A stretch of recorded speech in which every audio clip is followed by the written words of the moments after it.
السلام علیکم ورحمۃ اللہ وبرکاتہ۔ بسم اللہ الرحمن الرحیم۔ معزز ناظرین، شعبان کی 15ویں رات، جس کو لوگ شب برات بھی کہتے ہیں، لیلۃ البرات بھی کہتے ہیں، یہ رات توبہ کی قبولیت کی رات ہے، یہ رات مقبولیت کی رات ہے، یہ رات بہت ہی بابرکت رات ہے، رحمت والی رات ہے، برکت والی رات ہے، بڑی فضیلت والی رات ہے۔ اس رات کی کیا فضیلت ہے اور اس رات کی کیا حقیقت ہے، اس پر میں نے ایک ویڈیو اپلوڈ کر دیا ہے، آپ حضرات اس ویڈیو کو بھی ضرور دیکھیں۔ آج کی ویڈیو میں بات کروں گا کہ اس رات میں ہمیں کیا کرنا ہے، کون سے اعمال کرنا ہے، اس رات میں کرنے والے کام کیا کیا ہیں۔ نبی اکرم صلی اللہ علیہ وسلم سے، صحابہ کرام سے اس رات میں کیا کیا اعمال کرنا ثابت ہے، کن کن چیزوں کا ثبوت ہمیں ملتا ہے، احادیث کی روشنی میں اور صحابہ کے آثار کی روشنی میں، اسی طریقے سے ائمہ مجتہدین، فقہاء اور محدثین کے اقوال کی روشنی میں ہمیں کن کن چیزوں کے کرنے کا ثبوت اس رات میں ملتا ہے۔ تو اللہ کے رسول صلی اللہ علیہ وسلم کی مبارک زندگی سے، احادیث سے اور صحابہ کرام کی سیرت سے، ائمہ مجتہدین اور فقہاء کے اقوال کی روشنی میں 3 کاموں کے کرنے کا ثبوت ملتا ہے۔ اس رات میں صرف اور صرف 3 چیزوں کے کرنے کا اور 3 اعمال کے کرنے کا ثبوت ملتا ہے۔ ان 3 کاموں کے علاوہ جو کچھ بھی کیا جا رہا ہے، سب کچھ خرافات ہیں، سب کچھ بدعات ہیں۔ احادیث سے، رسول اللہ صلی اللہ علیہ وسلم کی مبارک زندگی سے، صحابہ کرام کی زندگی سے ان چیزوں کا کوئی ثبوت نہیں ہے۔ اگر ثبوت ہے تو صرف 3 چیزوں کا، اور یہ 3 چیزیں اور یہ 3 جو اعمال ہیں یہ بھی مستحب ہیں، کوئی ضروری نہیں، کوئی واجب نہیں ہے، کوئی فرض نہیں ہے، صرف مستحب ہیں۔ کریں گے تو ثواب ملے گا، اجر ملے گا اور فضیلت والی بات ہے، اور نہیں کریں گے تو کوئی گناہ نہیں، کوئی مواخذہ نہیں، کوئی پکڑ نہیں۔ سب سے پہلا کام جو کرنے کا ہے کہ اس رات میں ہمیں انفرادی عبادت کرنی ہے، اپنی طاقت کے بقدر، اپنے حوصلے اور ہمت کے بقدر جتنا ہو سکے آدمی انفرادی طور پر عبادت کا اہتمام کرے۔ اب انفرادی عبادت میں بہت ساری چیزیں آ جاتی ہیں، مثال کے طور پر نفل نمازیں ہیں، صلاۃ التسبیح آپ ضرور پڑھیں۔ صلاۃ التسبیح پڑھنے کا بہت زیادہ اجر و ثواب احادیث کے اندر بتایا گیا ہے۔ یہ وہ نماز ہے جس نماز کو رسول اللہ صلی اللہ علیہ وسلم نے اپنے چچا حضرت عباس رضی اللہ تعالی عنہ کو بتایا تھا۔ تو بہرحال صلاۃ التسبیح ضرور پڑھیں اس رات کو، اگر آپ پڑھ سکیں تو ضرور پڑھیں، پڑھنا چاہیے۔ اور دوسری نفل نمازیں آپ جو ہے جتنی چاہے نفل نمازیں پڑھ سکتے ہیں، کوئی مخصوص اور کوئی خاص طریقے کی نماز اس رات میں ثابت نہیں ہے۔ عام نفل نماز، عام نفل نیت سے آپ جو ہے جتنی چاہے نفل نمازیں پڑھ سکتے ہیں۔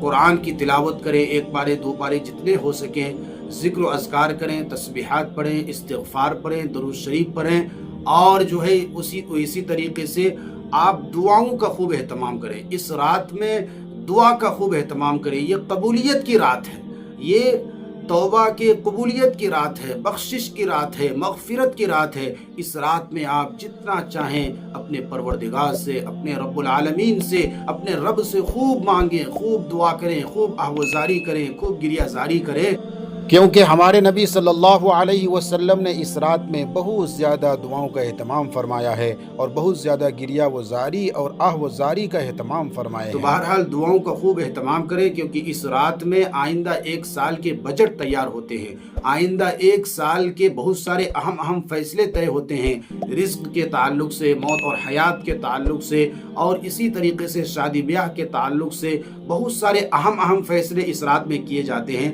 لہٰذا اس رات میں دعاؤں کا خوب اہتمام کریں، اپنے اللہ سے خیر کو مانگے، بھلائی کو مانگے، عافیت کا سوال کریں، اچھائی کا سوال کریں، سہولت کا سوال کریں۔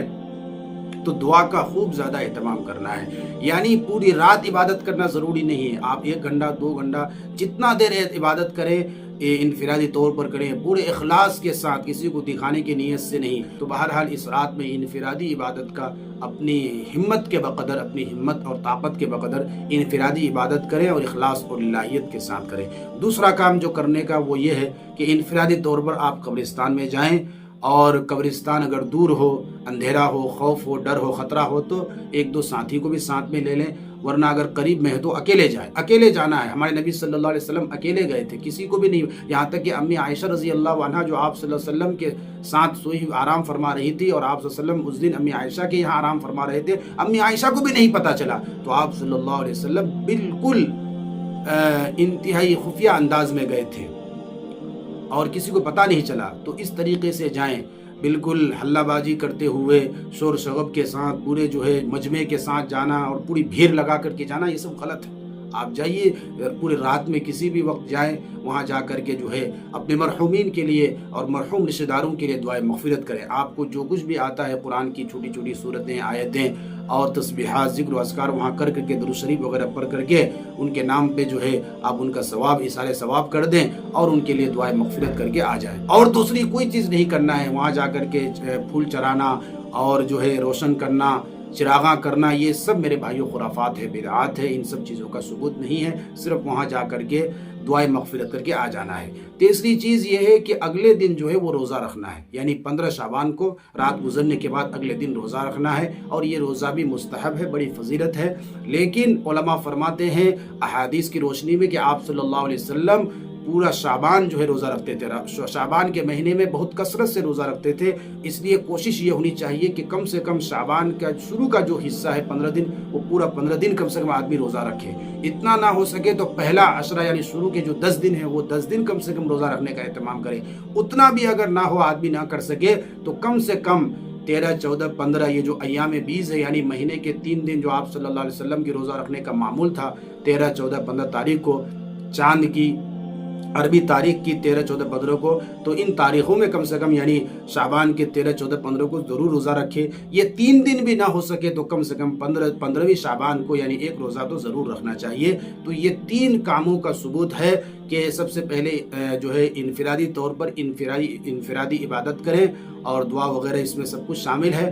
دوسری چیز، قبرستان جائیں، انفرادی طور پر جائیں، وہاں میت کے لیے، مرحومین کے لیے دعائے مغفرت کریں، اور تیسری چیز جو ہے وہ اگلے دن روزہ رکھیں۔ یہ 3 چیزیں ہیں، تینوں چیز مستحب ہے، کوئی ضروری واجب نہیں ہے۔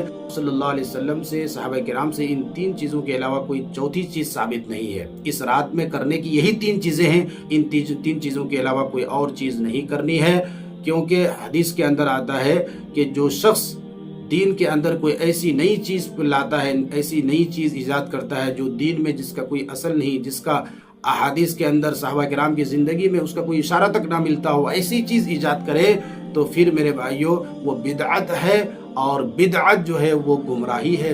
اس لیے آپ صلی اللہ علیہ وسلم نے نئی چیز کو ایجاد کرنے سے، نئی چیز کو اپنانے سے منع فرمایا ہے۔ ہمیں اس مبارک رات کے اندر ہمیں انہی 3 چیزوں کو کرنا ہے، اور اس رات میں جو ہے اپنی بخشش کروانی ہے اور خوب عبادت کرنی ہے۔ اللہ تعالیٰ سے دعا ہے اللہ تعالیٰ ہم سب کو کہنے سننے سے زیادہ عمل کے توفیق نصیب فرمائے۔ السلام علیکم ورحمۃ اللہ وبرکاتہ۔